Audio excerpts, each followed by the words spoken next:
Deylemliler, atlı savaşçılar çağında piyadenin seçkinleri, Selçuklu dönemi belgeleri, çok etnili imparatorluk ve Deylem'den Dersim'e uzanan iz. Merhaba, Zaza Eço'ya hoş geldiniz.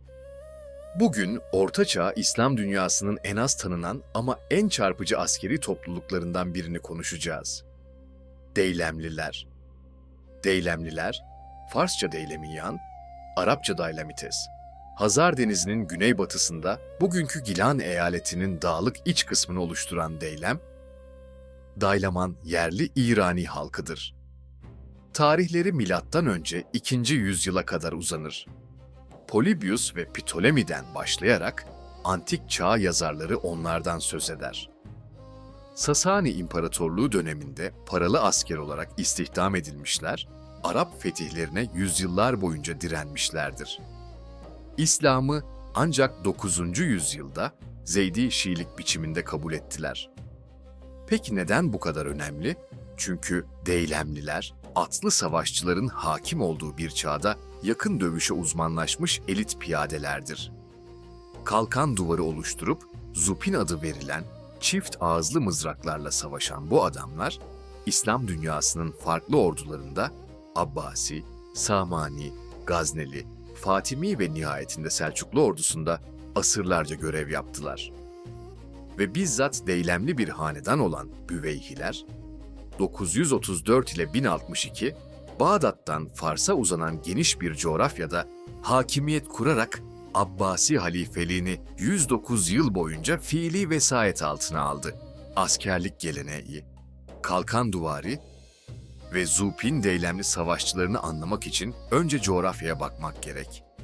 Deylem, Elburz Dağları'nın Hazar Denizi'ne bakan sarp yamaçlarıdır. Verimli toprak azdır, hayat serttir. Kabile reisleri bile pirinç tarlalarında çalışır, odun toplar, balık tutardı. İşte bu sert coğrafya, olağanüstü dayanıklı ve savaşçı bir insan tipi üretti. Silahları şunlardı. Büyük, parlak renklerle boyanmış kalkanlar yan yana dizildiğinde düşmana karşı bir duvar oluşturuyordu. Zupin, çift uçlu mızrak, hem fırlatılabilir hem yakın dövüşte kullanılabilir. Kılıç, balta, tabarzin, bugün zazaca, torzin, hançer ve yay. Bu kalkan duvarı formasyonu, aynı dönemde Kuzey Avrupa'da Viking ve Sakson savaşçılarının kullandığı shield wall taktiğiyle şaşırtıcı bir benzerlik taşır. Ama en büyük dezavantajları süvari birliklerinin olmamasıydı. Açık alanda hareket kabiliyetleri atlılara göre düşüktü. Bu yüzden Büveyhi komutanları hızla adapte oldu. Türk süvarilerini paralı asker olarak istihdam ettiler. Böylece ortaya hibrit bir kuvvet çıktı, Deylemliler hattı tutar, Türkler kanatları korur, düşmanı kuşatır ve zayıf noktaya hücum ederdi. Kayıtlara göre Büveyhi ordularındaki Deylemli sayısı 1500 ile 8000 arasında değişiyordu. En büyük rakam 987'de Bağdat'ı işgal eden Şeref-üd-Devle'nin ordusundaki 19.000 Deylemli ve 3.000 Türktür. Selçuklu dönemi. Ne yaşandı? 11. yüzyıl ortasında sahne değişti. Selçuklular Horasan'dan batıya ilerlerken Büveyhi hakimiyetini adım adım çözdü. Tuğrul Bey, Gorgan, Taberistan, Rey ve Cibal gibi bölgeleri alarak Deylem hükümdarını tabi hale getirdi. 1055'te Bağdat'a girip son Büveyhi emiri El-Melik Er-Rahim'i esir aldığında Deylemli siyasi iktidarı fiilen sona erdi. Peki Deylemli askerler ne oldu? 3 yol izlediler. 1. Tasfiye. Bir kısmı Büveyhi çöküşüyle birlikte sahneden silindi. 2. Dağılma, farklı bölgelere ve ordulara savruldular.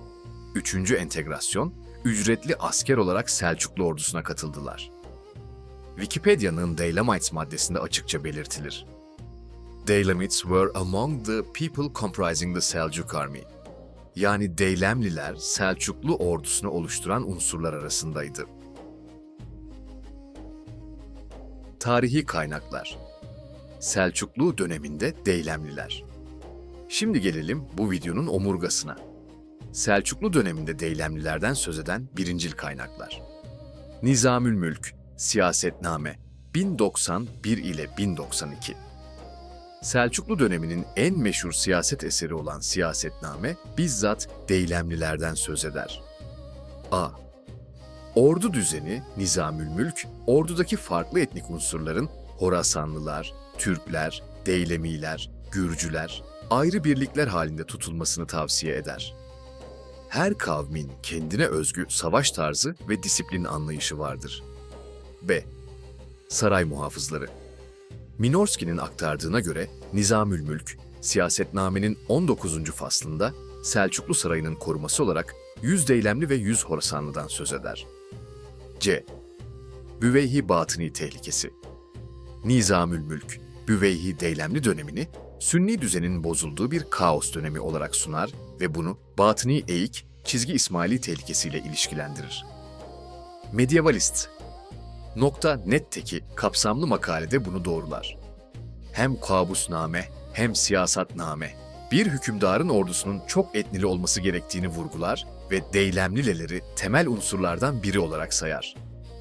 Beyhaki, Tarihi Beyhaki, 11. yüzyıl ortası. Ebul Fazıl Beyhaki'nin eseri doğrudan Selçuklu değil, Gazneli tarihinin ana kaynağıdır. Ama Gazneli Selçuklu geçiş dönemini 1030'lar ile 1040'lar ayrıntılı şekilde anlatır. Beyhaki, Gazneli ordusundaki Deylemli birlikleri ve bunların Selçuklu Türkleriyle çatışmalarını aktarır.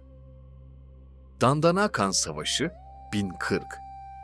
Öncesi ve sonrasındaki Deylemli askeri unsurların akıbetine dair önemli bilgiler verir. Eser Deylemli savaşçıların piyadenin seçkinleri olarak farklı hakimiyet yapıları arasında nasıl el değiştirdiğini gösteren nadir kaynaklardan biridir. İbnül Esir, El-Kamil fit Tarih, 13. yüzyıl başı. İzzeddin İbnül Esir'in kapsamlı genel tarihi, Selçuklu döneminin en önemli kaynaklarındandır. İbnül Esir, Selçukluların Bağdat'a girişini ve Büveyhi Deylemli iktidarının sona erişini ayrıntılı biçimde anlatır. Deylemli askerlerin Büveyhi yıkılışından sonra farklı güçlere dağılmasını, bazılarının Selçuklu ordusuna geçişini kaydeder. Hatta Minorski, İbnül Esir'in Taromlusaların Sultan Tuğrul'a teslim olduğunu aktardığını belirtir.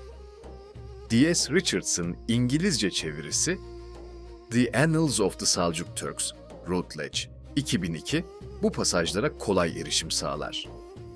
Ravendi, Rahat Üssudur, 13. yüzyıl başı. Necmeddin Ravendi'nin Anadolu Selçuklularına da değinen eseri, Selçuklu ordusunun bileşimini anlatırken, ordudaki farklı etnik unsurları Türk, Deylemli, Kürt, Arap zikreder. Eser, siyasetname tarzı nasihat geleneğinin devamı niteliğindedir. Bundari Zübdetün Nusra, 13. yüzyıl. Bundari, İmadüddin el-İsfahani'nin kayıp Selçuklu tarihini özetleyen Zübdetün Nusra ve Nuhbetül Usra adlı eserini kaleme almıştır. Bu eser, Büyük Selçuklu döneminin askeri ve siyasi yapısını anlatırken, Deylemli birliklere ve bunların Büveyhi döneminden kalan mirasına değinir. Selçuklu Sarayı'ndaki farklı etnik grupların dengesi hakkında bilgi veren nadir kaynaklardandır. Deylemliler, antik çağdan Moğol istilasına kadar 1000 yılı aşkın süre boyunca İran ve İslam dünyasının askeri tarihinde benzersiz bir yer tuttu. Atlı savaşçıların çağında piyadenin seçkinleri olarak farklı imparatorlukların ordularında savaştılar. Büveyhi hanedanı onların siyasi doruğuydu. Selçuklu fethi bu doruğun sonunu getirdi ama Deylemliler tamamen kaybolmadı. Bir kısmı Selçuklu ordusuna katıldı, bir kısmı İsmaili harekete yöneldi, bir kısmı da batıya göçerek bugün Zaza bölgesi dediğimiz coğrafyada iz bıraktı. Bu hikaye, tarihin tek bir halkın ya da tek bir dilin değil, iç içe geçmiş çok katmanlı bir dünyanın hikayesi olduğunu hatırlatıyor. Hanedanı Türk, bürokrasisi büyük ölçüde İrani, meşruiyeti Arap, ordusu çok etnili olan Büyük Selçuklu bunun en çarpıcı örneklerinden biri. Bu videoda kullandığımız tarihi kaynaklar, Deylemliler ve Zaza bölgesi üzerine yapılacak sonraki araştırmalar için bir başlangıç noktası sunuyor. Açıklama kısmına bıraktığım kaynakçadan ayrıntılara ulaşabilirsiniz. Eğer bu tür içeriklerin devamını görmek isterseniz videoyu beğenmeyi, kanala abone olmayı ve yeni bölümlerden haberdar olmak için bildirimi açmayı unutmayın.